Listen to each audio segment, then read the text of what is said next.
Bienvenidos, bienvenidas, bienvenides al programa piloto de 24 cuadros por segundo. Mi nombre es Mono Roveda y ahora le voy a pasar el micrófono invisible a mi compañero de al lado. Hola, hola, ¿cómo están? Acá Fede Benzi, un placer poder compartir con ustedes este nuevo podcast llamado 24 cuadros por segundo. Me encanta el nombre, quiero decirlo. Sí, sí, sí, me parece a ver, fue algo que tuvimos pensando y era esto de hacer un proyecto juntos y todo esto y en un momento yo dije, tiene que ser algo que tenga que ver con el cine, más allá de que ahora les contaremos más o menos de qué va a ir todo el programa, pero se me ocurrió esto, digo, ¿no? Qué importante para la franquicia estos 24 cuadros por segundo y el pasaje de los mismos, ¿no? Totalmente. Bueno, en realidad en este pequeño podcast, programa que te va a tener tanto transmisión de audio como transmisión de video, es ir pasando por algún tipo de temática, género o cosas que nos pueda ir proponiendo la gente para charlar y hacer una charla amena de ciertas temáticas. En el caso de hoy, por el día en el cual nos estamos estrenando, no podíamos hablar de otra cosa que no sea Halloween y el terror, ¿verdad? Totalmente. Algo que loco, ¿no? Halloween, qué fuerte. Me acuerdo cuando estuve viviendo en México, que ahí viste que tienen la cultura yanqui a flor de piel. Qué hermoso. Mirá que yo no soy de festejar estas fechas, ¿viste? Como, pero qué hermoso ver todas las casas con calabazas. Viste Claro. que acá en Argentina es re difícil conseguir las calabazas. Y Pero allá están todas las calabazas gigantes claro, con es velas distinto prendidas adentro, cual película. el tipo de calabaza. Aparte. Uno consigue acá en Claro, Argentina las largas y allá en la parte de Norteamérica, México, conseguís esos calabazones anchos, ¿no?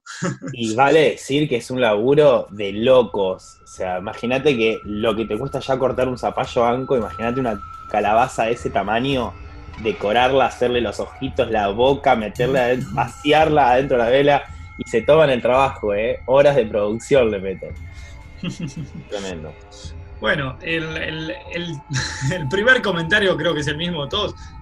Para que este programa les pueda aparecer y lo puedan seguir, nosotros vamos a tener las redes sociales acá abajo, que las están viendo, y pueden suscribirse al canal. El canal es Somos Darkroom, que es el canal de la productora que nos va a estar subiendo los materiales, que ahí se va a generar según una lista de reproducción, dependiendo la cantidad de programas que vayamos haciendo. Y además, el mismo es para Instagram. Más allá de que ambos tenemos nuestras cuentas particulares, que también las están viendo acá abajo, y eso nos va a ayudar un montón porque sabemos que estamos en la época de los malditos algoritmos y esas cosas que ayudan a mover o no un material. Ojalá que se pueda mover. Bien, a ver, les vamos a hacer como una especie de punteo general de qué cositas vamos a estar charlando durante este tiempo del programa.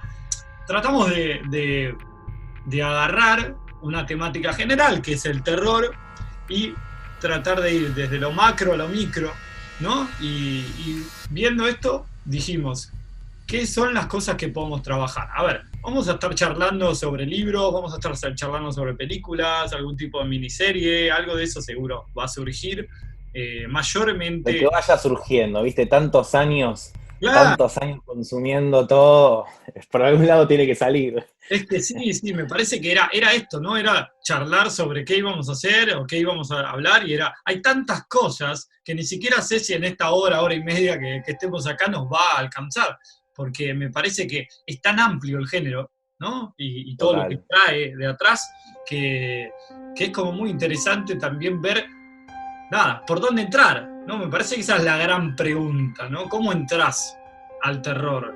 ¿Con qué película entras?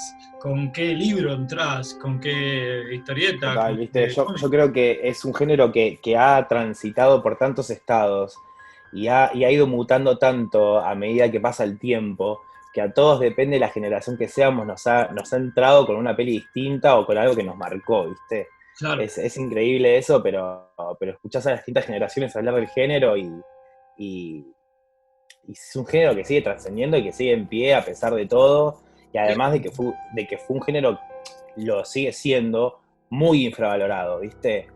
Es como que se subestima tanto el terror, y es algo tan complejo para desarrollar y llevar a cabo, y tiene tanto condimento cultural, sociocultural también, que digo, se puede hablar años de esto. Claro. Ojalá así sea. No, y es que es eso, ¿no? Digo, más allá del tema géneros, dentro de lo que es el cine, es un género que se ha trabajado mucho y muchas veces como un género menor, ¿no? Lamentablemente, porque ningún género, vamos a ser conscientes, ningún género es menor dentro de nada, porque la realidad es que cada género tiene su gente que lo consume y puede ser que te gusten las películas de superhéroes, que están muy de moda en nuestra generación, puede ser que te gusten las películas clásicas, los western, películas de terror, películas musicales. Hay un montón de géneros y hay un montón de películas, como también hay un montón de gente que las consume. Entonces me parece que tildar de un género, aparte tan importante como es el terror, como algo menor, a ver, no vamos a comparar ni vamos a decir que es el mejor género, ni mucho menos. Simplemente dijimos, bueno, hay que hacer este especial de Halloween y vamos a agarrar género terror, ¿no? Totalmente. Entonces, me parece que la primera pregunta que podría empezar a hacer la charla es, ¿qué es lo que sentís o qué es lo que sentimos que hace que una película de terror, que un libro de terror, que algo que consumamos de terror sea bueno? Por supuesto que uno cuando elige mirar una película de terror busca el miedo, busca asustarse. Lo que hay que entender ahora es qué concepto de miedo, el concepto del miedo en general, qué es el miedo. A todos como que tenemos algo que nos genera miedo ya en nuestra vida, en lo cotidiano. Por lo general yo creo que el miedo del ser humano es el miedo a lo desconocido, es el miedo a lo que no conoces, a la falta de información sobre algo. Por eso siento que las películas de terror, y sobre todo las que buscan generar miedo, han mutado tanto a raíz del tiempo y se han visto, a mi criterio, muy bastardeadas el último tiempo, culpa un poco de la tecnología. Lo que yo siento es que nos han mostrado tanto ahora, ya hemos visto todo, hemos visto tripas volando, hemos visto fantasmas, claro, espectros de todos los colores. Entonces de repente uno ahora ve una peli y dice, uy, perdí el impacto, no me da miedo. Y uno como cineasta termina recayendo al cliché tal vez de mantenerte, viste, con una música de suspenso hasta llegar al momento del susto donde de repente saltó un gato y buscar generar el miedo desde ese lado. Sí, sí. A mí particularmente siento que a mí lo que me da miedo en las pelis de terror en las cuales empecé a ver yo cuando era chico, por ejemplo It, la versión de Stephen King, que también fue muy criticada porque no fue fiel al libro, justamente porque se grabó en el 89, se estrenó en el 90, y digo, era una peli muy ambiciosa la historia, y había mucha falta de recursos para llevar a cabo algo que ni siquiera era de terror, era de ciencia ficción. It, Pennywise, es un alien. Y la realidad es que generaba miedo porque la actuación de Tim Curry en ese personaje era épica. Y digo, ahí estaba el terror, ¿entendés? Detrás de la mirada de ese tipo, de ese personaje. Claro. Pennywise miraba a cámara y digo, tenía un make-up buenísimo, pero simple, sencillo, era un payaso. Comparado a lo que tenemos ahora con las películas de Muschietti. Ahora lo ves todo, y se pierde el efecto del miedo, ya no da miedo. Te entretiene, tiene unos efectos del carajo, está buenísimo lo que hizo Muschietti, porque digo, ahora con toda la tecnología y todo, tenés acceso a poder recrear 100% el libro fiel tal como es. Antes no, pero de repente, antes recaía todo sobre la interpretación del actor. Claro. Y Tim Curry miraba a los nenes con unos ojos, una cara. Sí. Es donde es, ok, y eso generaba miedo, ¿entendés? Era como, el terror, digo, fue mutando muchísimo, pero es muy importante para mí a la hora de poder llevar a cabo el miedo, en cómo lo encara y lo encarna el personaje, el actor, para mí. Claro, sí, me parece que, a ver, comparto con lo que decís, y es verdad que a veces por ahí lo que me pasa a mí es que a veces una película de terror no me genera miedo, pero me parece una buena película de terror, ¿no? Digo, qué interesante esta dicotomía, ¿no? Porque en realidad uno buscaría asustarse, y por ahí Sí, yo vi, a ver, no sé, en su momento, ¿no? Una película que rompió fue la iniciadora del nuevo cine de terror, Actividad Paranormal. Eh, Me pasó que efectivamente me dio miedo, en su momento me dio miedo. Ahora, ¿es una buena película de terror? Y lo podemos charlar. Yo creo que tiene su mérito. Creo que Tiene tiene su su mérito, a mérito ver, tiene su porque... mérito y yo lo comparto, me parece que por lo menos hasta la tercera, si soy muy generoso, la idea está buena, después ya es una fábrica de se charchuritos, quema, como todo, lamentablemente, ¿no? Pero digo, totalmente. me parece que la idea estuvo bárbara, que el susto se generaba, y yo decía, es una buena película para asustarse. Exacto. Es una buena película para asustarse. Después, si tiene un buen guión, si tiene un buen trabajo atrás, lo podemos charlar. Y sin duda fue una película que marcó un género de lo que hoy en día se conoce como el nuevo terror, ¿no? Eso Yo sin creo duda. que la pionera digo, es una película que para mí tiene su mérito porque lograron el objetivo, que era hacer algo marketinero. Lograron hacer una franquicia, creo que tiene como seis películas. Sí, versiones japonesas, tiene de todo. Bueno, increíble. Y le hicieron con 2 pesos. Para Esa, mí la ahí me pionera parece, de eso ahí me parece fue que Blair la Witch. cuestión con respecto a nuestro primer disparador para contarles cuál es el. Nosotros elegimos un director para charlar en esta charla y me parece que ahí está el pie, ¿no? También pasaba que el terror era algo que tenía o mucho presupuesto o nada.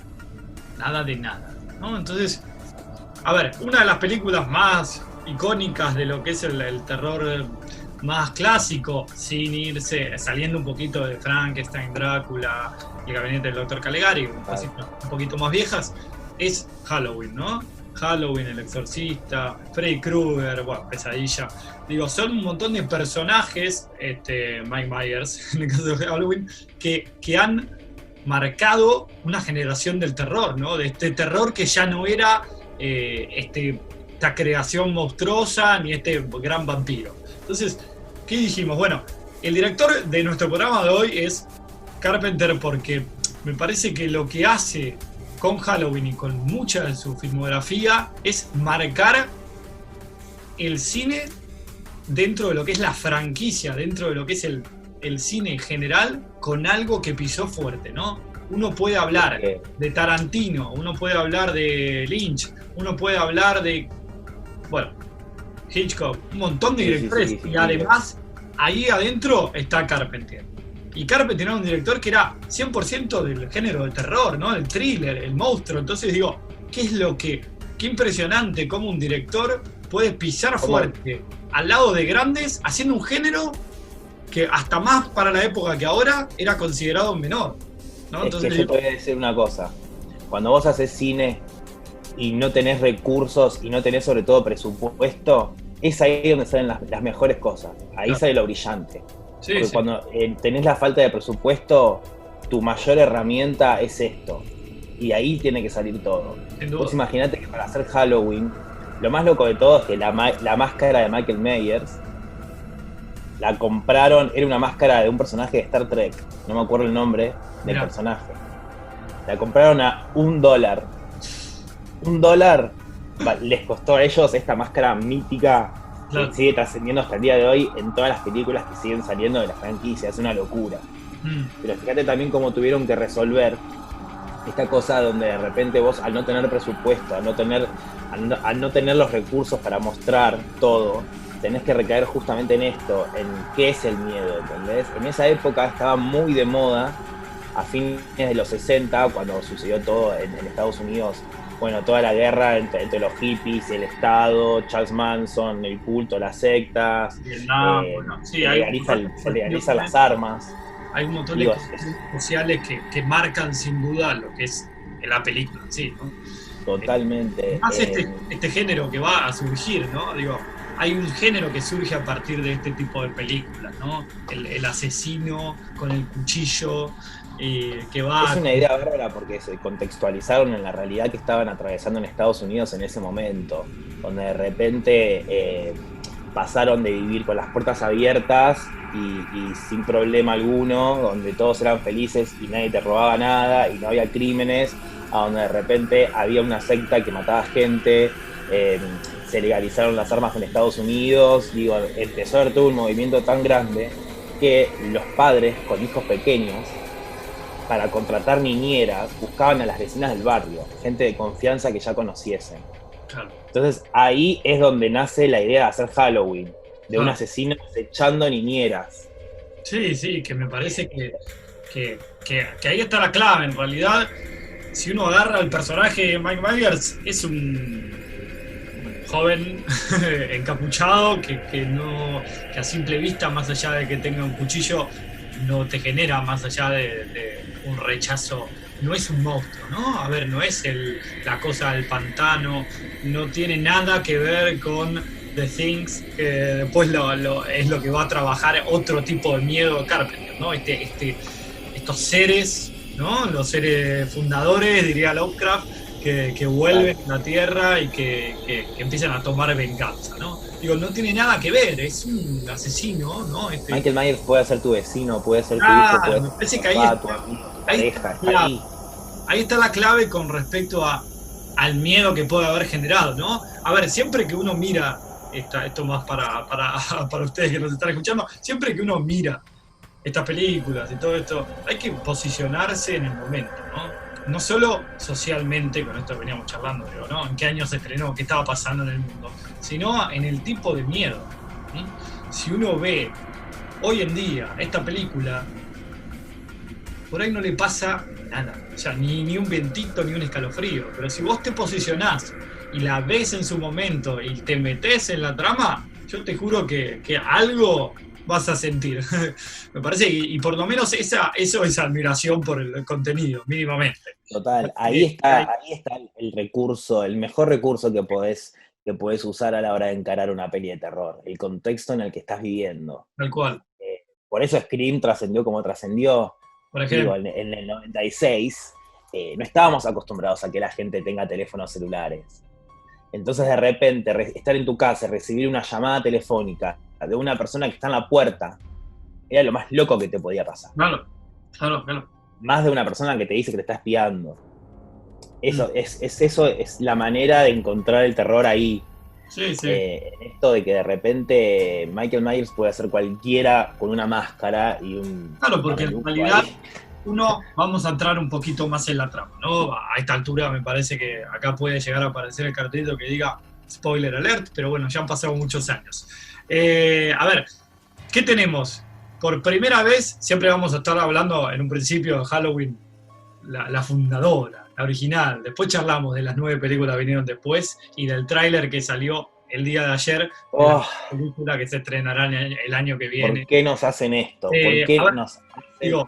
Nosotros vemos por primera vez prácticamente en el cine de terror el inicio de nuestro protagonista, ¿no? Tenemos esa icónica escena en un principio, este plano secuencia, que muestra a partir de los ojos de este niño, que aún no sabemos nada, la acción que va a desencadenar toda la franquicia.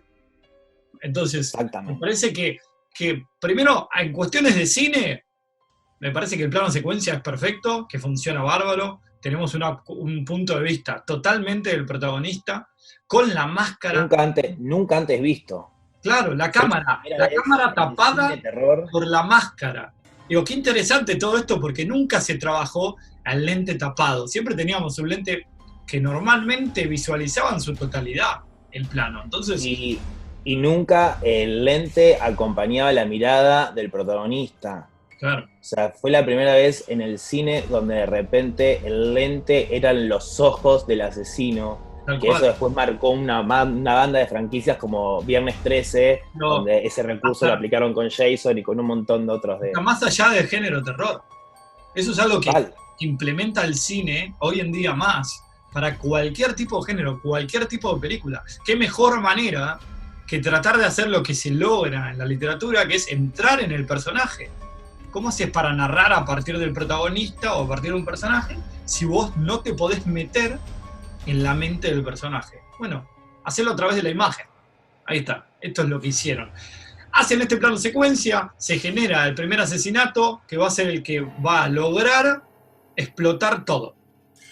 Cuando la película arranca porque podríamos... Recordemos, perdón, Mono, recordemos que ni más ni menos él asesina a su hermana teniendo sexo, que no es detalle menor, él es un nene de 9 años que básicamente tiene una vida y todo un contexto sociocultural que lo va acompañando, el cual, digo, por eso es que Michael Myers puede ser cualquiera y cómo cuenta esto Carpenter de que las patologías de un asesino, nacen en la niñez. Claro. Entonces es muy interesante ver cómo eso se va desarrollando y cómo de repente la primer víctima de un slasher que marcó la historia y marcó el camino de todo el resto de slashers, es como se ve a un adolescente haciendo algo que en ese momento estaba mal, estaba prohibido, como de repente era adolescentes que se drogan y tienen sexo. Sí, Entonces aparte, es como que es la regla número 1 en una peli de terror. En ese momento era así, era adolescentes que se comportan mal, son castigados. sí, tal cual, vamos a ponernos un poquito más teóricos. Freud tiene un texto que se llama Lo Siniestro. En este texto se los hago súper básico, así como Freud para principiantes en 2 minutos. En este texto plantea que el miedo y que la maldad surge del seno familiar. Entonces tenés a un hermano que mata a la hermana. A ver, podemos entrar en la Biblia, Rómulo y Remo, Caín y Abel, decirle como quieras. Pero en realidad tenés un mito preexistente que se trabaja en un punto actual y que se va a explotar a lo largo de muchísimas películas y más que nada en las películas de terror. ¿Cuántas veces el asesino, el acosador es o un docente cercano, o un familiar, o un tío, o un abuelo, un padre, un hermano, un amigo? Siempre vamos a tener estas relaciones en familia que son las que más van a generar miedo, porque qué peor miedo que el que está dentro de tu casa. Entonces digo, qué interesante este planteo que hace en esta época Carpenter para lograr esto. Bien, avancemos un poquito. La película sigue avanzando y conocemos, por ahí, yo el otro día la primer Final Girl de la historia del cine. De la historia, pero mundial, podría decirte. La mítica Jamie Lee Curtis. Ella, vamos a nombrarla. Sí, ella sin duda. El otro día miraba una entrevista preparando el programa y decía, sin duda él me cambió la vida, ¿no? Más allá de esta película que te puede gustar, que te puede no gustar, porque tampoco es que te puede gustar o no la película. Sin duda ese personaje va a ser un personaje que haga que esta actriz genere un salto con respecto al mundo de la actuación, me parece, o por lo menos del cine de ese momento. Total, muy bien elegida. Te cuento cómo fue la historia de cómo llega Carpenter a elegir a Jamie Lee Curtis. Digo, una peli que básicamente no tenía presupuesto. Te cuento que el 99% de los actores, exceptuando Donald Pleasence, que hace del Dr. Loomis, que ya era un actor con trayectoria, con premios ganados y muchas películas encima, él era el único actor pago. El resto de los actores todos lo hicieron ad honorem. Cada uno de los actores llevó su propio vestuario para hacer la película, es increíble. El único recurso que tuvieron de marketing como estrategia para hacer la peli un poquito más vendida fue elegir como actriz a Jamie Lee Curtis, que ella es hija de Janet Leigh, que es la protagonista de Psicosis, la gran película que posicionó a Hitchcock como uno de los más grandes. Esa mítica escena de la ducha donde la apuñalan. Bueno, de hecho Jamie Lee Curtis es hija de ella y con el otro actor que hacía de Bates, que no me acuerdo el nombre. Sí, ahora yo tampoco. O sea, Jamie Lee Curtis fue concebida en el rodaje de Psicosis. Para este personaje, ¿no? Y por qué no el primer ahí la eligieron a ella. De la historia. Total. Dijeron, tiene que ser ella. Esto, acá, paréntesis. Dentro de lo que es el terror existe este género, ¿no? El slasher, que marca a estas películas donde existe un asesino que normalmente tiene un cuchillo y que va a asesinar a un campamento entero, una familia o un pueblo, ¿no? Entonces digo... Por lo generalmente adolescentes que se comportan mal, que eso es muy loco, porque fíjate cómo Jamie Lee Curtis no solo fue, o sea, se convierte en la primera Final Girl, sino que ella está marcando las reglas de lo que va a ser el cine del slasher. porque dentro de la película ella tenía sus amigas también, las cuales son asesinadas por Michael Myers, Sí. Pero ella era la única adolescente que era responsable, que hacía las cosas bien, Tal cual. Y eso te lo muestra entraba dentro de los parámetros de chica desde bien. el primer momento. La mayoría de las acciones que hacen los personajes cuando arrancan son las que definen, ¿no? En toda la película. Y ella desde el primer momento se toma distancia, lo ve desde lejos, creo que es una de las primeras que lo ve en esa charla que tienen al principio de la película, las tres amigas, y todas tratan de acercarse, uno lo insulta, no sé qué, y ella se mantiene aparte. Respeto. Vamos a hacer un paréntesis. Contame un poquito más qué significa la Final Girl, que yo ya sé, pero bueno, para que la gente que por ahí no lo sabe, contame qué es lo que la caracteriza a este personaje. La Final Girl, ya se me traba la lengua, ¿viste? Es el personaje protagonista por lo general en todas las pelis de terror, que es la chica que va a ser acosada por el asesino durante toda la película, que logra llegar a la final y que logra superar esto y que logra asesinar o al menos escaparse de las garras del asesino.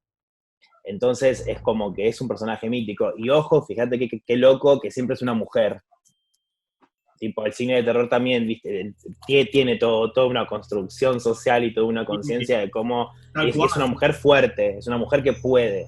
Sí, junto con la Femme Fatal va a lograr posicionar a dos estilos a la mujer, además, muy fuertes, ¿no? Son estos personajes mayormente femeninos que van a pisar de una manera muy poderosa a lo largo de todas de estas películas que la tienen, ¿no? Las películas de mafia y películas en las cuales tenés a esta joven que se relaciona con el color rojo, que suele estar súper fuerte y con maquillaje y con un montón de cosas que va a pisar muy fuerte en la trama. Y por otro lado tenés a estos personajes que no puede, o sea, lo que pasa a veces con la Final Girl es que no siempre es un personaje que vos lo ves y decís, ya, qué poder que tiene, ¿no? En el sentido, no por una cuestión social, solamente digo, suelen ser personajes que, si vos la ves a ella en la película, es súper flaquita, habla muy despacito, no tiene tanta gente, entonces vos normalmente no la ves como un personaje que podría sobrevivir a todo lo que sobrevive, ¿no? Pasa lo mismo con Freddy Krueger, que también va a mantener esta franquicia con esto de ir, como, a ver, ¿cómo decirlo? Ir trabajando con hijos de abuelos, de nietos, que y vamos subiendo de generaciones, que va a hacer esto que también la franquicia va a explotar de Halloween hasta el hartazgo, hasta te podría decir, a este personaje y sus compañeros y los hijos de, y los nietos. A ver, en Halloween es un poco más tranquilo, en Pesadilla en la calle Elm y toda la saga de Pesadillas es súper notorio, porque ahí sí vamos a tener a los hijos de los hijos, y todo es culpa de los abuelos que asesinaron a este profesor, y así viene toda la saga, ¿no? Entonces digo, qué interesante esto de plantear a este protagonista que va a sobrevivir a toda la trama y que va a sobrevivir a una franquicia entera. ¿Por qué? Porque el año pasado, si mal no recuerdo, vuelve ella a encarnar el mismo personaje, ¿no? Digo, sale esta película nueva de Halloween, que no es un remake, que es una continuación de la saga y que borraron, viste que en realidad lo que hicieron fue suprimir todas menos la primera. Entonces es como una especie de reboot, porque lo que hacen es con Jamie Lee Curtis es continuar la saga es como una secuela en realidad de la primera. Descanonizan, ¿no? Descanonizan todas las sagas, 3, 4, 5, las H2O y todas las cosas que hicieron después con Halloween, las descanonizan al 100%.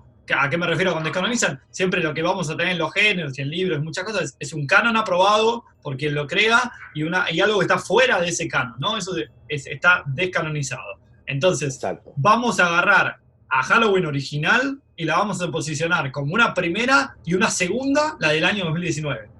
Y si mal no quiero creer, tenemos una tercera que vendrá el año que viene, a esta fecha. En realidad, sí, te corrijo, no es del 2019, es 2017. 2017, mirá. Y estaba prevista para este año, en realidad, Halloween Kills, que es la segunda parte de esta nueva franquicia. Pero bueno, se retrasó pues COVID y todo esto, y lamentablemente la dejaron para el año que viene. Que va a Bien. ser una trilogía, o sea, digo, de estas nuevas. Va a ser una nueva trilogía. Halloween Kills, sí, y Bien. Halloween creo que Reborn o algo así, que se viene para el 2022, Siempre, 2023. siempre seguimos con Michael Myers y así para adelante. Total, no muere más, no muere más.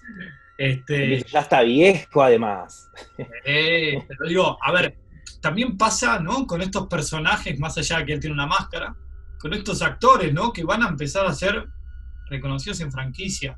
El actor de Freddy Krueger vino a una Comic Con en Argentina, Robert Englund, que yo lo pude maestro, escuchar en una maestro. entrevista, y él decía, por los siglos de los siglos voy a seguir siendo Freddy Krueger. Y vos lo ves Que ahora y no tiene nada que ver con el personaje. Porque aparte tengamos en cuenta que pasa lo mismo con Vader en Star Wars. Digo, tenemos en cuenta que un personaje, o con Volver al Futuro, un personaje que hace o sea, su actor, el actor, hace de un personaje que tiene una edad, que por ahí el actor no manifiesta. Si uno lo ve a Christopher Lloyd hoy en día, es más parecido al Doc de la primera. Pero si vos ves la Doc, chicos, ¿cuántos años pasaron entre película y película? Entonces, digo, qué increíble. interesante ver esto, ¿no? Como, a ver, hay actores que, yo qué sé, Harry Potter.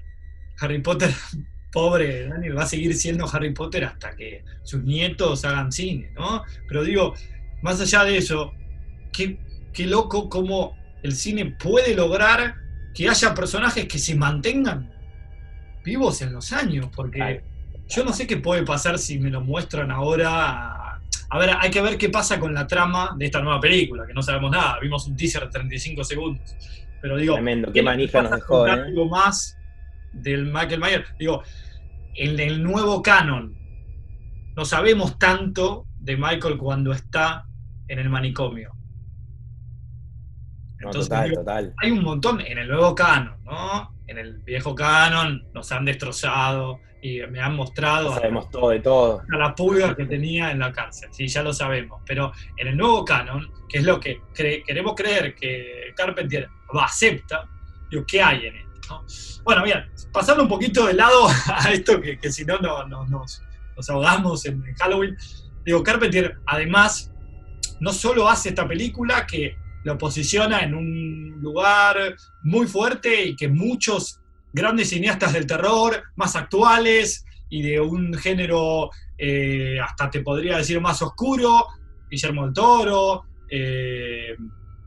Tim Burton, un montón de este terror de una manera muy particular, ¿no? Un terror más gótico, van a tener, porque todos saben que Carpenter es el padre y el abuelo de muchos géneros y grande, a ver, es muy amigo de Stephen King y muchas veces lo han charlado en entrevistas y digo, tanto King en la literatura, del cual yo soy mega ultra fanático, lo verán además por mi remera, son dos personajes que han marcado mucho el género, ¿no? Carpenter dentro del cine y King dentro de la literatura. Digo, más allá de los grandes antepasados de Lovecraft y Poe.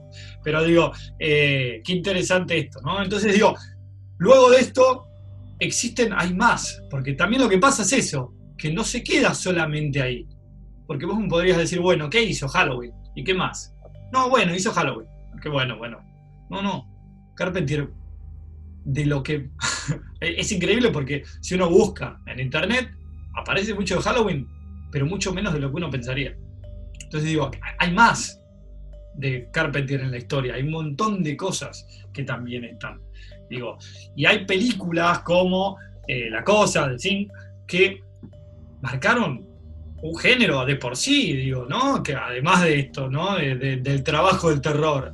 Digo, La Cosa tenemos a este individuo que va a ir mutando. De otro planeta, total. Es increíble lo que se logra en esa película. A mí esa película la volví a ver para preparar el programa y me encantó, pero me encantó mucho más de lo que lo había disfrutado en su momento. Es impresionante la película. Y digo, mirá que tenía Halloween, que yo soy muy fanático de Halloween y es una película que me encanta, pero yo no me acordaba que me gustaba, que me había gustado tanto esta película. Digo, es súper interesante lo que hace. Y después, ni hablar de que se va a despegar un poquito del género y te va a hacer cosas como Asalto on Precinct 13, va esta de LA, La niebla también tiene lo La suyo. Niebla va a ser el encargado de llevar al cine una de las mejores adaptaciones de Stephen King, que es Christine, que es muy interesante, ¿no? Porque, digo, cómo trabajar el cine a partir de algo ya dado. Estábamos teniendo en cuenta que normalmente Carpenter es su guionista, ¿no? Es su propio autor en muchos casos. Entonces, digo, trabajar con un libro de King y hacer un libro que es muy particular, que tiene un terror muy particular, porque tenemos un poltergeist a partir de un auto, ¿no? A partir de un auto, o sea, es cómo llegás a lograr que un auto sea el villano de toda la trama. Es súper interesante y muchos y más hoy en día, que todos sabemos con las grandes corporaciones como Netflix, cuántas cosas de King se están haciendo. Uf, millones. O sea, creo que King hoy en día vende tantos capítulos de series como libros, y mira que escribe 1 o 2 por año. Pero digo, en su momento, teníamos Los Niños del Maíz, teníamos la miniserie de Pennywise, y Christine viene a pisar fuerte, porque es una de las primeras películas que King va a probar. ¿Por qué? Porque una cosa es escribir un libro y que a la gente le encante, y otra cosa es ver ese libro realizado y que te guste, porque es muy difícil que esa adaptación a vos te guste, ¿no? Esto también va a marcar un poco la relación que tienen ellos dos. Después van a colaborar en un cómic juntos, igual que con el hijo, con Joe. Pero digo, qué interesante, ¿no? Y qué tipo completo. Me parece que, como para pasar a otro tema, qué tipo completo Carpenter. Totalmente. Solamente... Y no nos olvidemos que la música de Halloween también la marcó él, tipo, la compuso él. Que es una canción que independientemente de la saga, independientemente de la película, trascendió cualquier persona que no conozca o que nunca haya visto la peli de Halloween. Si le haces escuchar la canción, ¿puede sonar la canción? ¿Qué? Bueno, le haces escuchar esta canción y decís, ok, la conozco, es de Halloween, perfecto. O sea, trascendió la canción independientemente de lo que es la película. La canción te va a sonar. Me parece que ahí está la clave y ahí están esto es lo que se llama en el cine como leitmotiv, que es esta melodía que acompaña a un personaje, que puede ser el Padrino, puede ser un personaje de Disney o puede ser un personaje de terror, ¿no? Es indistinto, o el Zorro, si nos vamos a otro lado. Pero digo, siempre hay una cierta melodía que va a ser recordada por todo el público y que cuando se empieza a escuchar despacito, ya sabés que se viene el caballo o se viene el asesino. Entonces digo, qué interesante esto y que más allá de que esto lo contamos, que igual ya lo venimos trabajando. ¿Por qué surge esto? ¿Porque él era un fanático? No, porque no tenía plata. Porque no tenía, y él buscaba, en Halloween, buscaba que la melodía de Halloween la tuviera una filarmónica enorme. Cuando le dijeron lo que valía, dijo, no llego a esto, ¿no? Y logra con un sintetizador y un teclado. Acordes. No, es increíble. Increíble. Cuando uno lo piensa hoy en día, con el cine que se maneja hoy en día, parece increíble. O sea, realmente uno diría, estos directores hoy en día, ¿qué hubiera pasado con estos directores? Ojo, de repente viene un director y te hace A Quiet Place y la gente queda de cabezas, ¿no? Digo, te hace una película que tiene prácticamente un sonido nulo y que rompió todo. A la gente... Es que justamente fue eso lo que trabajó, el sonido del silencio. Totalmente, ¿no? Digo, y que es algo tan importante para los cineastas, para los directores, los actores, a la hora de interpretar el silencio. El silencio tiene tanto peso y tiene tanto sonido, que no parezca. Sin duda. Que es muy interesante cómo logró desarrollar eso dentro de Quiet Place.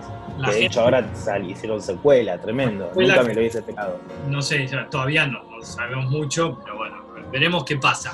Ojalá que no sea la rey de las secuelas. Y que ¿cómo la habrán encarado, no? No sé. Vi el tráiler y me descajó completamente. Dije, mismo elenco. Qué interesante, un dato de cierto conocimiento general para la gente del medio. Gravity gana el Oscar a Mejor Melodía teniendo sonido del espacio, que no hay sonido. Entonces digo, qué interesante también trabajar de ese lado. Entonces, a ver, podríamos decir que también el sonido es un punto clave en el terror. Totalmente, en todo. Creo yo que a la hora de llevar a cabo una película, una obra de teatro, lo que sea, una ficción en general, el sonido, la banda sonora es muy, muy importante. Muy importante. Y tenés esto de... Es algo que está todo el tiempo, además. Uno a veces no se da atención. cuenta porque no está pendiente de eso, pero te acompaña de principio a fin. Yo creo que muchísimas películas de terror, te podría decir todas, si vos las ves en mudo, no te generan nada, aunque haya un montón de monstruos que te saltan a la cama, ¿no? Este recurso han usado hoy en día en los juegos, también franquicias como Resident Evil o Silent Hill lo han usado muchísimo, que es esto de el monstruo que te salta a la pantalla, ¡pah! Y la gente en la sala saltando. Sí, sin duda, normalmente uno suele saltar, pero no por lo que está viendo. Claro, ¿por qué saltás? Porque hay algo que acompaña ese salto. Imagínate que tenés esto, ¿no? A ver, en las nuevas películas de IT se trabajan un montón, en la 1 mayormente. Digo, imagínense, estamos viendo a estos niños que corren y de repente aparece un globo. Si el globo aparece sin ninguna melodía de fondo, es un globo. Exactamente. No genera nada. Entonces digo, qué interesante esto. A ver, el asesinato de Norman Bates en Psicosis existe gracias a que hay una melodía. A ver si es un asesinato en sí, no estoy diciendo que no, muere el personaje. Pero si no me pones el pium, pium, y ahora va a aparecer el sonido, no me das nada. O sea, me falta algo y me va a faltar algo siempre. Entonces digo, qué interesante este suspenso, ¿no? Este suspense en realidad que se genera a partir del sonido.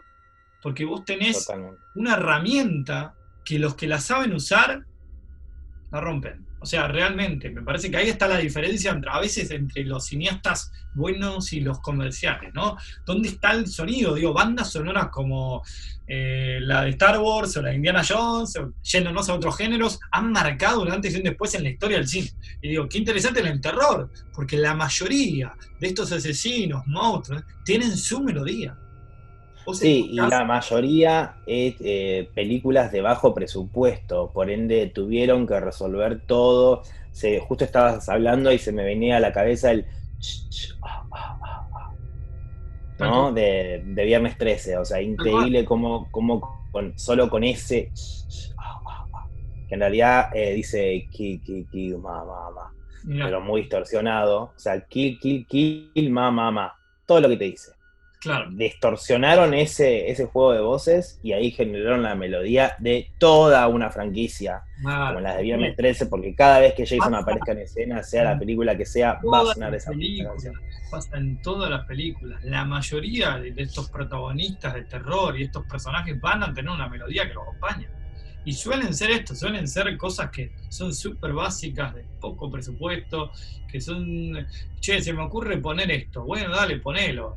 ¿Y qué es? Un pato distorsionado. Y de repente se transforma en la melodía más importante de toda la franquicia de terror. Entonces, debo decir, es impresionante. Lo que se logra a partir del sonido es algo que es impresionante. Me parece que va a marcar también parte del género, ¿no? Sin duda, el terror está relacionado con el sonido, ¿no? ¿Qué es esto que te asusta? Son sonidos que no entendés, ¿no? Estos aliens que tienen un dialéctico, estos asesinos. No, total, por eso volvemos a lo mismo. Yo creo que si quieren ver, les digo a ustedes que están ahí, si quieren ver una película de terror buena, no importa cuál sea, pero busquen en el underground, busquen en las películas de bajo presupuesto, porque realmente es ahí donde salen las cosas más brillantes, porque es ahí donde tenés que resolver y con lo simple, con lo sencillo, y ahí está el misticismo de lo que es el miedo. Volviendo a todo esto, ¿no? Que se desarrolló a partir de qué es el miedo.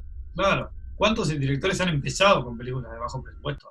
Entonces digo, Alex de la Iglesia, un director que, si uno ve las primeras películas, son impresionantes. Digo, El Día de la Bestia, cualquiera de las películas que uno agarre, tienen 2 mangos de presupuesto. O sea, realmente, o sea, si alguno se está viendo de afuera, tienen muy poca plata. Eso es lo que tiene, o sea, a eso me refiero.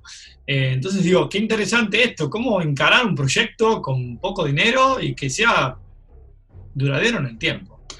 Digo, por ahí, ya redondeando un poco con esta idea, entonces, entendemos que el terror tiene que ver con el sonido, el terror tiene que ver con lo desconocido, El terror tiene que ver con diferentes herramientas que puedan perturbar al espectador, desde saltos a cámara, desde silencios, desde apagones, ¿no? A la oscuridad, la luz y la oscuridad. Y digo, y adentro del terror, ya que sabemos ya bastante de todo lo que tiene que ver el terror, existen un montón de géneros, ¿verdad? O sea, no es solamente el terror. Total. El terror es el nombre general, pero adentro del género hay un Los montón de subgéneros del cosas. terror son Contame muy... eso, contame algunos, aunque sea para que la gente también vaya sabiendo de qué hay adentro del terror. Bueno, uno que se puso muy de moda, bueno, el giallo, que proviene del cine italiano. Igual te iba a decir, uno que se puso muy de moda en la década del 2000 en adelante, que es el gore, que es Bien, este cine donde de repente, antes, tal vez por falta de recursos y por faltas de presupuesto para lo que es el género, no se lograba desarrollar tanto. El gore es sangre, es todo lo que es el cine que te muestra para que veas todo. Por eso te digo que antes tal vez era un poco más costoso o más dificultoso poder llevar a cabo. Yo creo que después de la franquicia del juego del miedo, bien. es una Otro, franquicia que otro, nos otro acostumbró al gore caballito de batalla 100%. importante en el género, ¿no? Otra Totalmente. franquicia explotada al hartazgo también, como todas, pero qué importante, qué personaje tan mítico y qué historia. O sea, realmente, digo. Hizo. eh, y me parece que esto está bueno, es un género que me viene al pie para algo que siempre vamos a tratar de mostrarles o recomendarles cosas que algunas cosas se consiguen en internet, hay un montón de cosas que se consiguen físicas, pero me parece que es algo, es una línea general, aunque sea de ciertos autores, cosas así. Hay un mangaka para la gente que no sabe, es quien hace manga, que es el cómic de los orientales, que trabaja el terror de una manera muy particular y que trabaja el terror mayormente del gore, que es Junji Ito, que ahora les voy a mostrar un libro, que es uno nuevo que sacó, es este que ven acá. Junji Ito es Claro. un tipo que vos lo ves y parece un tipo súper inofensivo, porque seguramente lo es, pero cuando vos lees lo que hace, no entendés cómo le sale eso de la cabeza.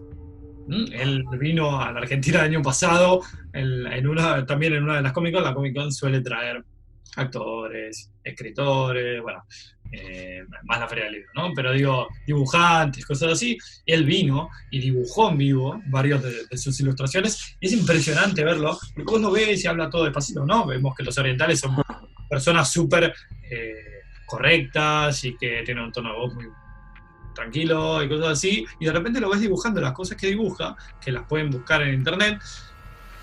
Es mamita. El señor tenía Total. de un tío copado.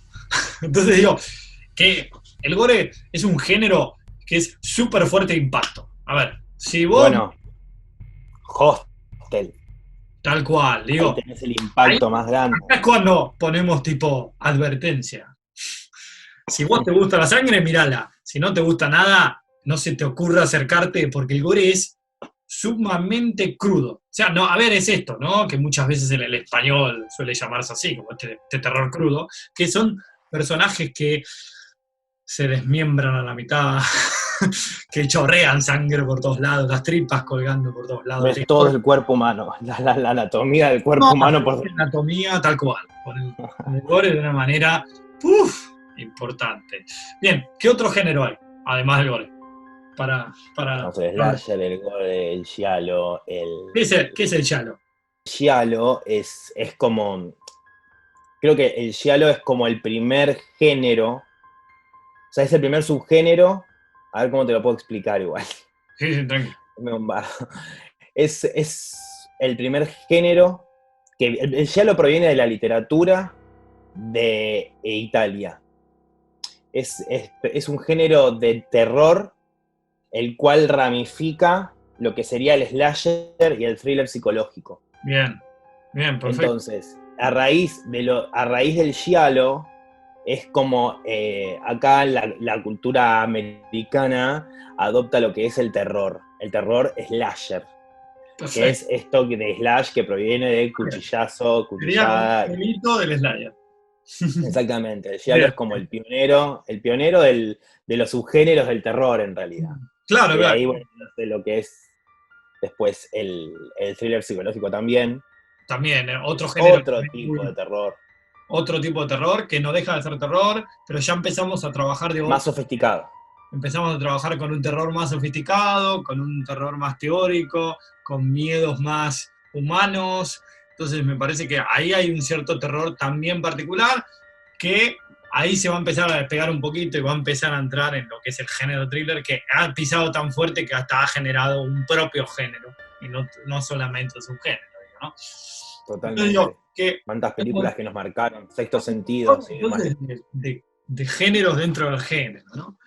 Por ahí, ya llegando un poco más para el final del programa, digo, acá está la gran cuestión, ¿no? Lo viejo y lo nuevo. Qué interesante también esto de que hay un terror, Halloween, Freddy Krueger, Jason, bueno, infinitos, y hay Bueno, es que todo esto fue un poco como el inicio de lo que es de los slashers.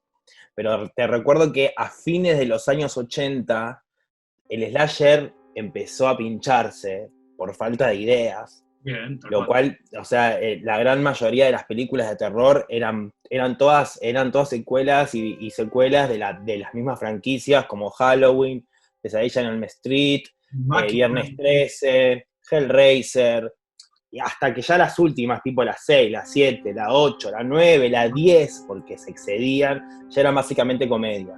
Entonces lo que sucede es que el cine de terror se empieza a pinchar, empieza a desaparecer, la gente ya no se lo tomaba como algo serio. De repente a fines de los 80 era como vamos a ver una peli de terror para divertirnos, para reírnos y para entretenernos a lo sumo, pero no para el miedo. Por eso, bueno, un gran director que yo admiro, acá lo tenés de fondo, Wes Craven, él también, él hizo La última casa a la izquierda, Las colinas tienen ojos, él venía con clásicos muy grandes también dentro del terror. Bueno, sin ir más lejos, el autor de Freddy Krueger, él fue el creador de Freddy Krueger, que bueno, gracias a Robert Englund también convirtieron a este personaje tan mítico que sigue trascendiendo porque es alucinante.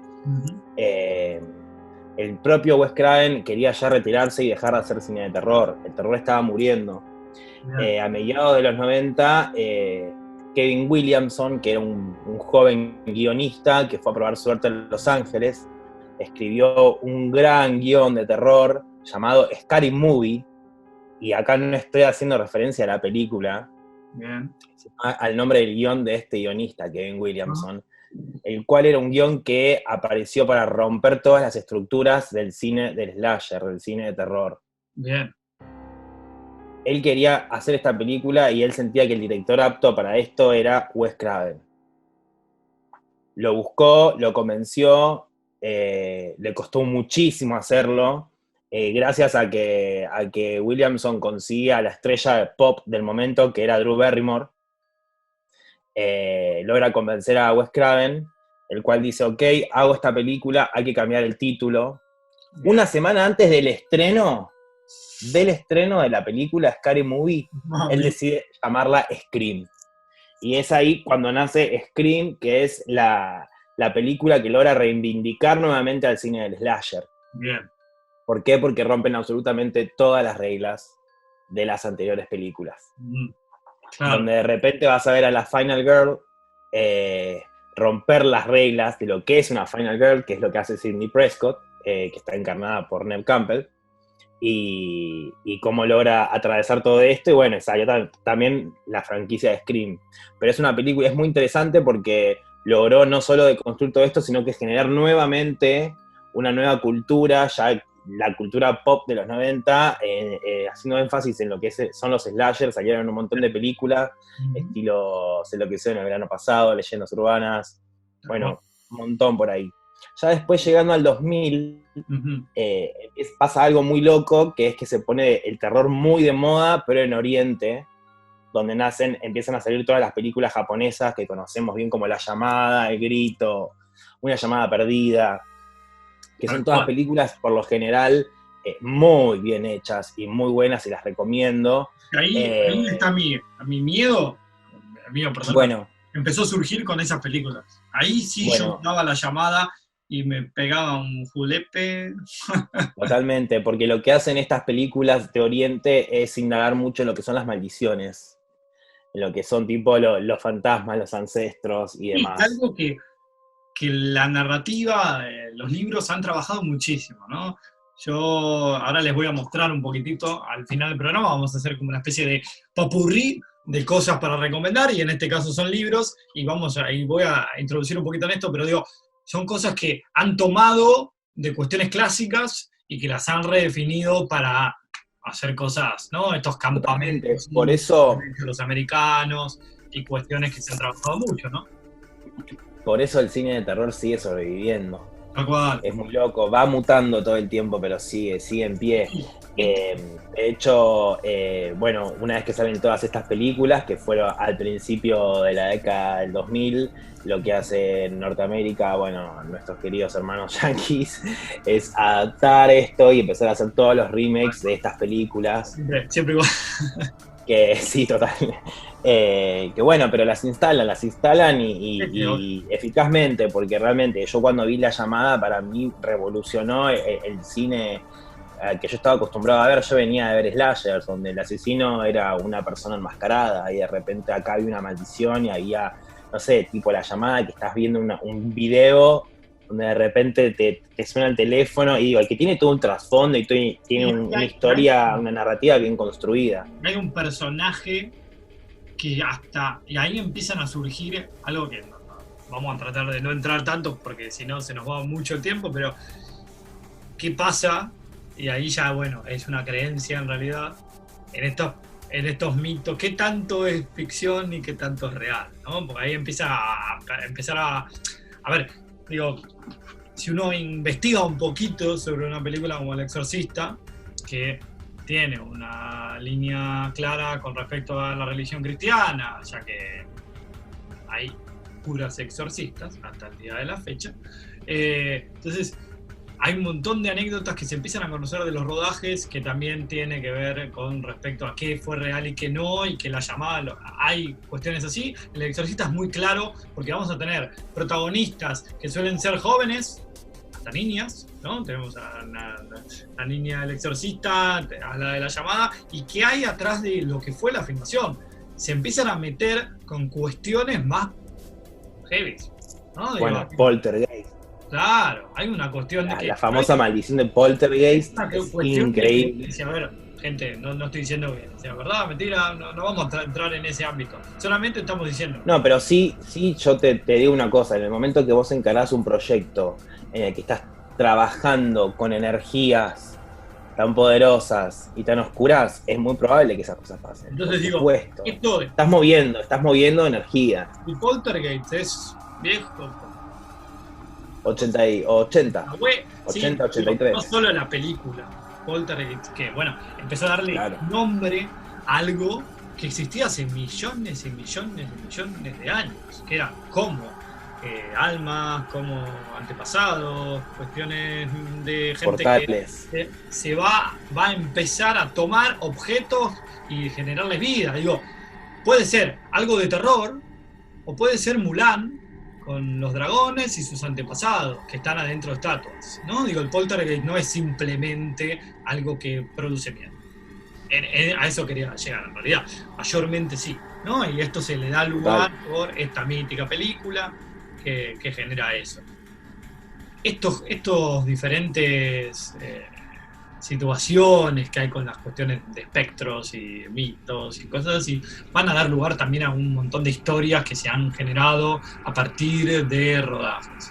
Y me parece que algo que nos estamos olvidando, pero vamos a ponerlo, lo voy a poner como un subgénero, me atrevo a ponerlo como un subgénero, que es cuando uno va al cine, o iba al cine, y veía algo que decía, un cartelito en un fondo negro que decía la frase que puede generar más miedo en la historia, que es basado en una historia real. Me parece que las películas de las cuales me refiero son un subgénero. El basado en una historia real a veces da más miedo que la propia película. Bueno, sin ir más lejos, justo hoy la nombré por arriba, pero Blair Witch, que no solo fue la pionera de lo que es hacer cine realmente con 2 pesos y con bajos recursos, sino que tuvieron el ingenio de decir que la película estaba basada en hechos reales solo porque los actores se interpretan a sí mismos. O sea, los personajes se llamaban al igual que los actores. A ver, vamos a introducir un poquito. El proyecto Blair Witch es un falso documental muy importante y creo que es el primero del género de terror. El primero. Cuenta la historia de 3 jóvenes que se van a un bosque a tratar de filmar. Que no es detalle menor, que es un bosque en Maryland, que Maryland está ubicado cerca de New York, que está dentro de Maryland está Bookersville. Bookersville es un pueblo el cual la gente, los lugareños de ahí lo catalogan como un pueblo fantasma, el cual tiene un bosque donde esto pasó de verdad, han desaparecido muchas personas en este bosque, es un bosque donde la gente se pierde, y es un pueblo el cual hubo, no sé bien en qué contexto político fue, donde murió mucha gente y muchos fueron enviados a la guerra. Entonces siempre se rumoreó que los espíritus de todas estas personas están siempre en el pueblo. Sí, entonces contextualizaron todo esto en un pueblo que sí existe y que sí tiene su historia. Es interesante también esto de no solo el proyecto Blair Witch. A ver, hay millones y millones de películas de las cuales podríamos hablar, pero tratamos de hacer como una especie de todo muy por arriba. Y digo, a veces van apareciendo en el camino, pasarán con cualquiera de los géneros que trabajemos a lo largo de todos los programas. Pero me parece que está esto, ¿no? Este cartelito que inicia la película y que te está diciendo que algo de esta historia pasó. Puede haber sido simplemente el nombre de un protagonista, pero algo de eso fue real. Y acá entran el proyecto Blair Witch, Terror en Amityville, millones, El Orfanato, millones, El exorcismo de Emily Rose. El exorcismo de Emily Rose. Hay millones y millones de películas, porque después lo que va a pasar es que hay un montón de películas que son meramente ficción, que van a poner el cartelito para generar miedo. Entonces ahí tenemos una herramienta que genera miedo, además del sonido, además de trabajar con los mitos, y bueno, una cuestión del salto a cámara, ¿no? Digo, qué interesante esto de estas películas que se basan en lo real, que ya no pasa por contar la vida de un personaje que existió, que puede ser cualquiera, puede ser Jack el Destripador, puede ser un asesino, o en Argentina el petiso orejudo, pero sin duda es trabajar con algo que existió y que si uno investiga es real. El proyecto Blair Witch va más allá de esto porque va a generar una propia realidad a partir de la ficción. Hay un libro, además, de la película que se consigue, que no está traducido al español, pero bueno, yo lo tengo en físico, en inglés, y que cuenta todo el trabajo de la película y del caso de la película. El libro es una novela. Si uno lo trabaja así, el libro es una novela, pero está trabajado como una biografía. Y cuando yo lo leí en su momento, creía al 100% que lo que estaba leyendo era real. Y que esas personas habían desaparecido, y que los casos policiales en los cuales se basaban y todo eso es una ficción. Entonces digo, qué interesante también eso, ¿no? Me parece que es muy bueno y que no nos podíamos dejar de lado esto porque es algo que genera más miedo del que uno cree. Me parece que el hecho de que es esto que en realidad, a ver, no está loco, es esto que estábamos diciendo antes, ¿no? Que el asesino puede ser tu vecino, tu hermano, no sé qué.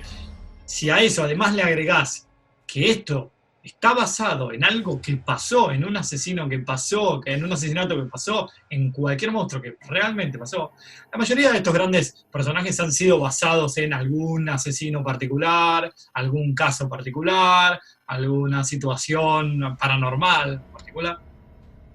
Lo paranormal podría llegar a ser un subgénero más actual en ese sentido, pero digo, también es algo que ya yendo a lo actual ha logrado marcar por ahí este nuevo terror, ¿no?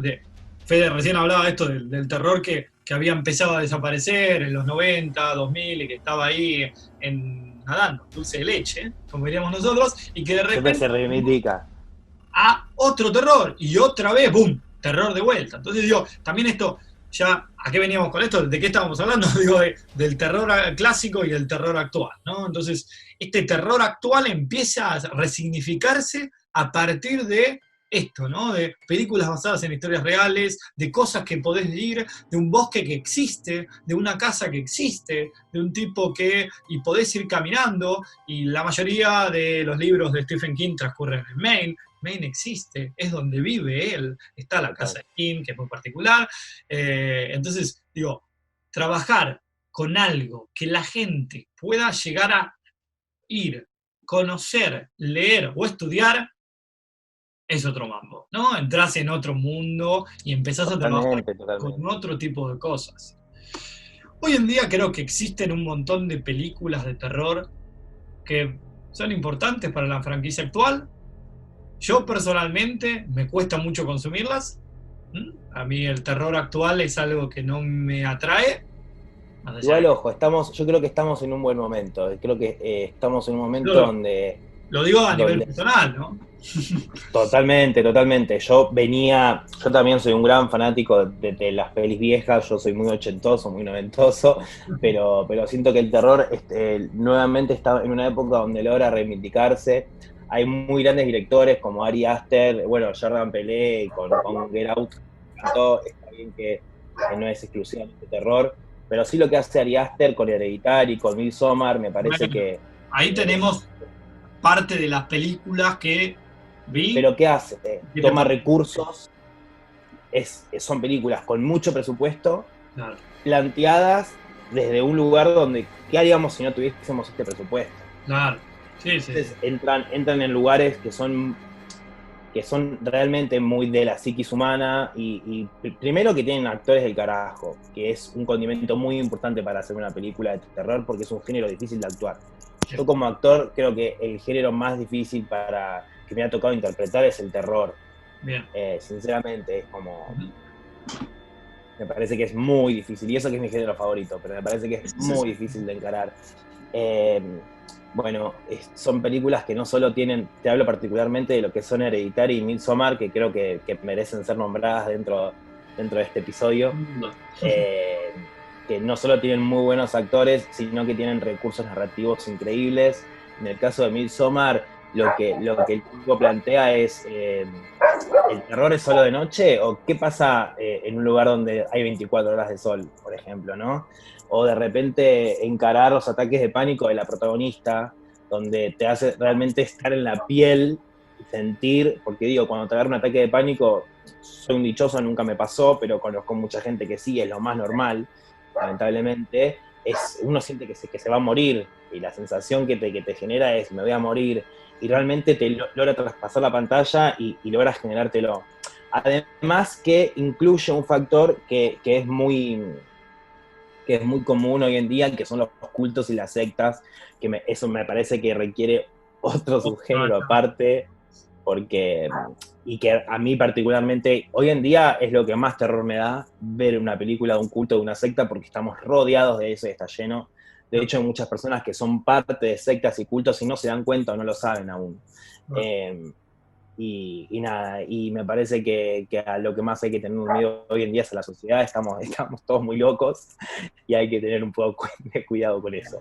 Pero como para ir cerrando, te diría que son grandes películas y que está lleno de directores muy, muy ingeniosos y muy, muy audaces en este último tiempo, así que siento que estamos en un buen momento con el cine de terror. Entonces, cortito y al pie, nombrame algunas películas que recomendás para que vean, además de las dos que dijiste recién. Si se te ocurren, ¿eh? Esto Te no... voy a recomendar actuales y que sean relativamente accesibles hoy en día, que las podés encontrar en Amazon Prime. Te ¿Alguna recomiendo plataforma?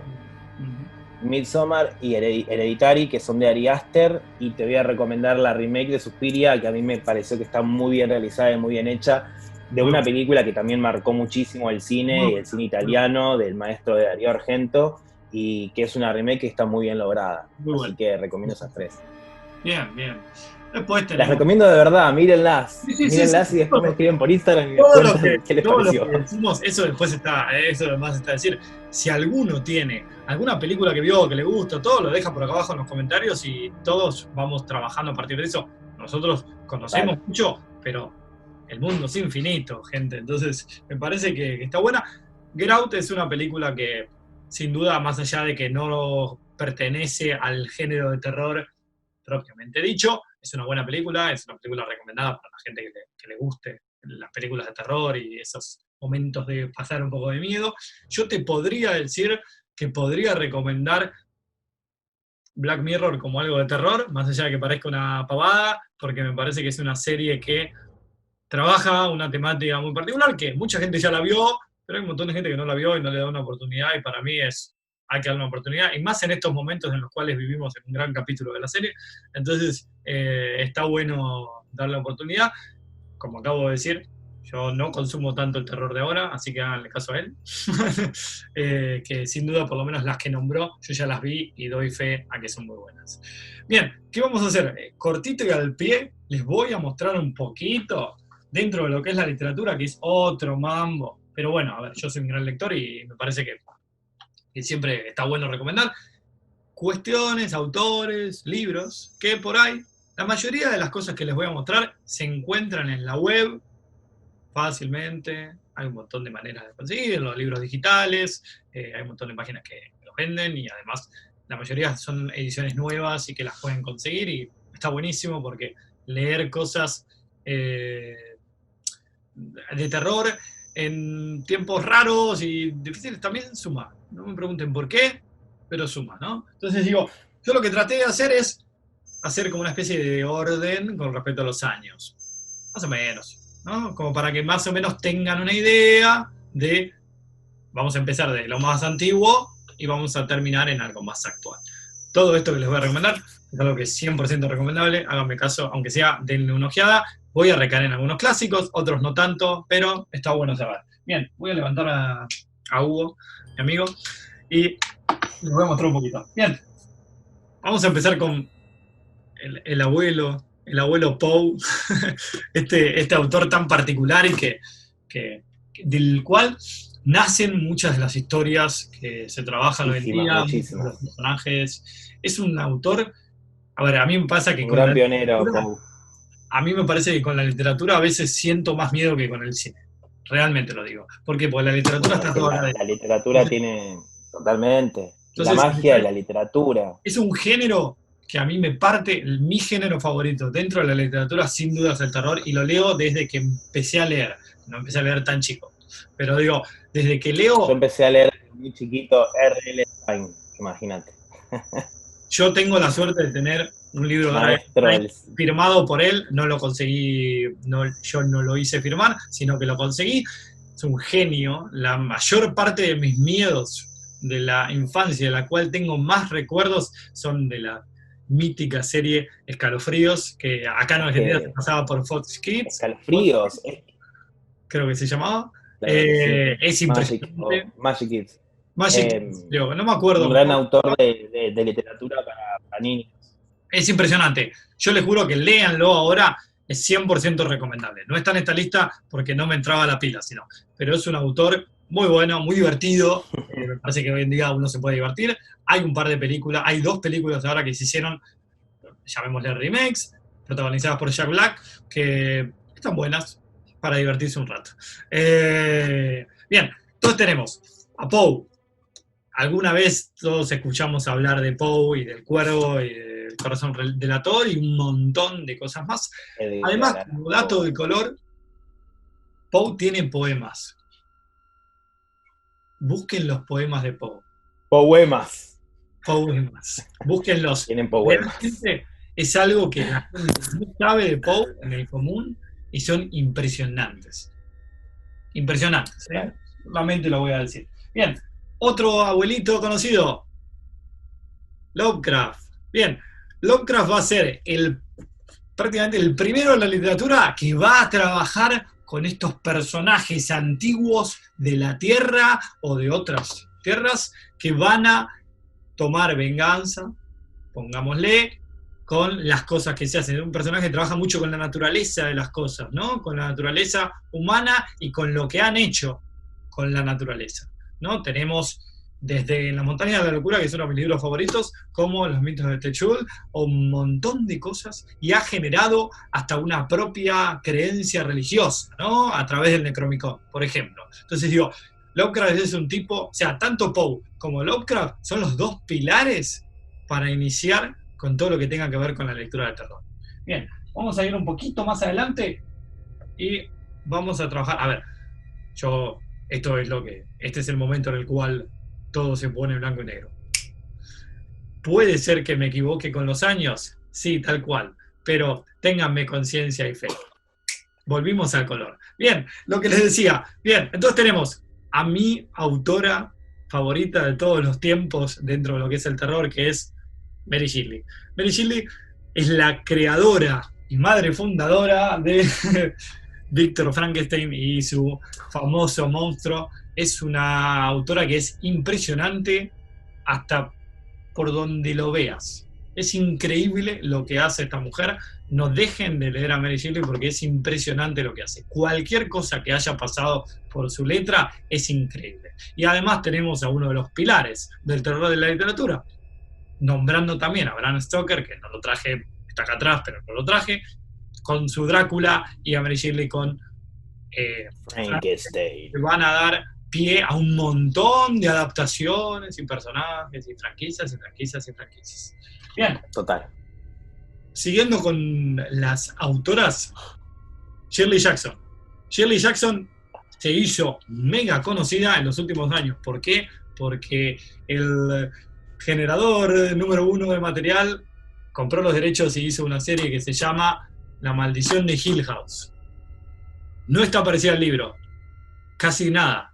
Solamente tiene el principio que es igual. Lean el libro. Si les gustó la serie, el libro les va a partir la cabeza. Y si no les gustó la serie, lean el libro que les va a gustar.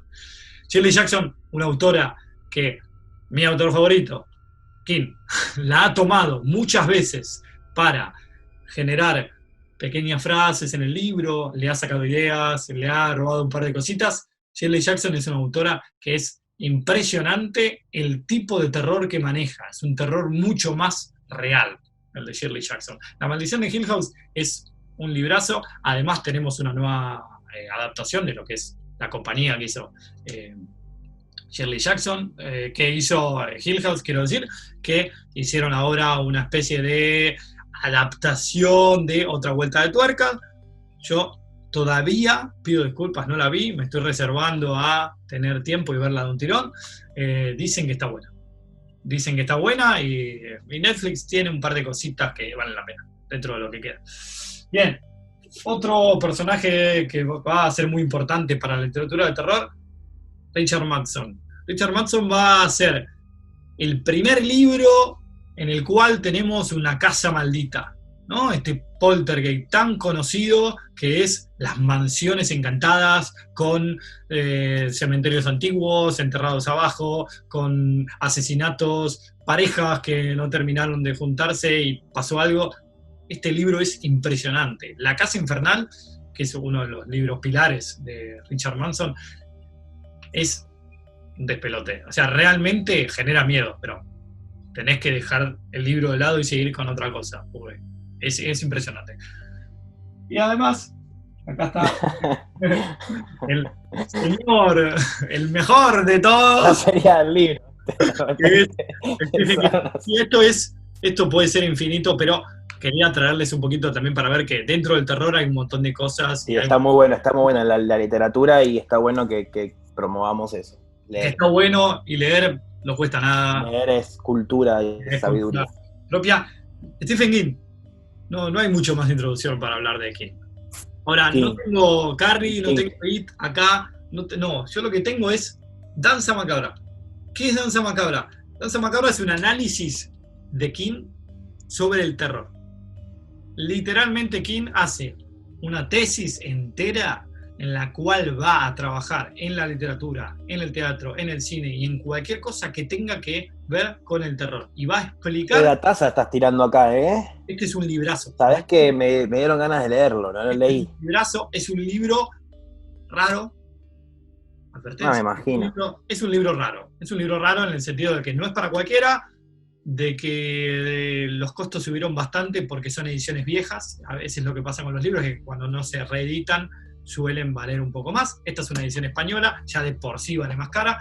Y hay un par en español, es la única edición que hay. En inglés hay más ediciones y son un poquito más accesibles, pero entendamos que no todo el mundo lee en inglés. Pero es un gran libro. Cuando uno ya leyó todo, King, en el caso de que casi que leí todo, casi que leí todo, querés más y más y más, llegás a este libro. Danza Macabra es una gran recomendación y fue una gran sorpresa para mí. Yo no me esperaba este tipo de libro. Él tiene un libro que se llama Mientras escribo, que habla de su propia literatura, pero en Danza Macabra va a trabajar con un montón de autores que trabajan en terror. O sea, realmente es una Biblia generada Buenísimo. a partir del terror. Y el último libro, que en realidad es algo súper personal, es una autora argentina que uno puede encontrar, que hace muy buenas entrevistas y que yo la adoro con todo mi ser, es Mariana Enríquez. Mariana Enríquez es una... O sea, por favor, Mariana, mirá lo que estamos haciendo y mandamos un saludo. Mariana Enríquez es increíble. O sea, realmente es increíble. Todo lo que estuvimos nombrando son autores extranjeros. Mariana Enríquez es argentina, está viva, camina ahora, sigue publicando. Publicó hace poquito una novela muy amplia, que la tengo acá atrás, que es Nuestra parte de la noche. Yo todavía no la terminé de leer, pero lo que leí es impresionante. Y realmente es una autora que la recomiendo a morir. Todo lo que toca lo hace oro. O sea, realmente es Midas. Mariana Enríquez es una mina que es súper piola, trabaja hoy en día es muy presente con la situación de las temáticas feministas y es muy militante y tiene muchas cosas, además de tener un cargo hoy en día dentro de la Biblioteca Nacional. Sabe muchísimo, además está decir, sabe muchísimo, pero escribe íntegramente sobre el terror. Solamente escribe terror. Y digo, qué interesante que un autor argentino en la actualidad solamente escribe terror. Es más, hubo una polémica este año, con la pandemia y todo, que modificaron una normativa de la selección de uno de los concursos más importantes en el país, que solamente van a tomar libros y cuentos y cosas que tengan que ver con el terror. Se armó un despelote en el ámbito. Hermoso, del buenísimo, porque, claro, buenísimo. dejó de lado un montón de cosas, pero digo, también ella, ¿qué trata de hacer? Reivindicar un género bastardeado, ¿no? Como venimos trabajando, que todo el mundo... Un género, bueno, no es casualidad que justo ella esté tan involucrada con el feminismo y demás y que trabaje tanto con el terror. Es un poco lo que te contaba al principio de la charla, cómo el terror es un género que es feminista desde el momento uno y cómo reivindica y pone a la mujer en el lugar que realmente la mujer se merece, y me parece que es fabuloso y que, bueno, necesitaríamos un capítulo aparte para profundizar todo el lado psicológico. Ya no tendremos, hablaremos de la mujer en el cine. Pero digo, total. Este libro que acabo de mostrar es Las cosas que perdimos en el fuego. Son pequeños relatos que tienen que ver, la mayoría son protagonistas femeninas y, bueno, no les cuento mucho más. Todo es de terror. Entonces, cualquier cosa que haga Mariana Enríquez está bueno. Este para mí es uno de los mejores, por eso lo recomendé. Se acabó mi recomendación de libros, espero no haberlos aburrido. Un capítulo aparte necesitamos. Bien, sin duda necesito un capítulo aparte, pero bueno, no quería dejar pasar la... Por supuesto. Bien, estamos llegando al final del programa. Les agradecemos un montón. Un montón, gracias por ahí. Realmente les agradecemos un montón si llegaron hasta acá. Este es nuestro piloto, este es nuestro primer programa. Esto es como todo muy nuevo para nosotros. Cualquier recomendación, cualquier cosa que nos quieran dejar abajo en los comentarios, nos pueden seguir entonces, suscribirse al canal. Vamos a estar tratando de subir 1 o 2 videos por mes. Igual cualquier cosa en las redes sociales que les dijimos acá abajo lo van a poder encontrar y van a poder ver la información. Gracias, Fede, por acompañarme en el programa. A vos, Mono, por esta magnífica idea y por confiar en mí para que te acompañe en esto.